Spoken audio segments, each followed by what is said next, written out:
આનો શું ફોન આવ્યો? હા ભાઈ, ક્યાં હો? ઘરે જતો. તું કહેતો તો ને પૈસાની જરૂર પડે ત્યારે ફોન કરજે. હા હા. આ તો 1,40,000 લઈને વાલ 14 પ્રો લેવાનો. અરે આવું હમણાં પૈસા લે ને એમાં શું થઈ ગયું? હા વાલ. હાલ પહોંચ્યો. હાલે ભાઈ પૈસા. હાલ્યો ભાઈ પૈસા.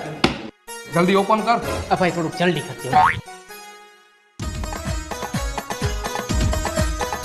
અરે ભાઈ પેલા તું મને ઈ કે પૈસા લઈ આવ્યો ક્યાંથી ને તું? તારો ફોન આવી ગયો ને એ તું જો. ના મને કહેતો ખરા તું. હું કિડની વેચીને પૈસા લેવો, તારે ફોન લેવો તો ને એટલે. અરે વાહ ભાઈ વાહ, તારા જેવો તો ભાઈબંધ નહીં. અત્યારે આ દુનિયામાં લોકો 5 રૂપિયા નથી આપતા અને તે મારા માટે 1,40,000 રૂપિયા આપ્યા ઈ એના ફોન લેવા. વાહ ભાઈ વાહ. જોયું ભાઈ, આવા ભાઈબંધ હોવા જોઈએ. એને એની કિડની વેચીને પૈસા લઈ આવ્યો અને એ પૈસાનો મને આઈફોન લઈ દીધો. હવે એને એની કિડની નથી વેચી, મારી વેચી નાખી. કેવા માણસો હે નહીં? તો લાઈફ ફોન મારી પાસે. એમ થોડુંક હાલે. કેવા માણસો હે સમજો ને તમે.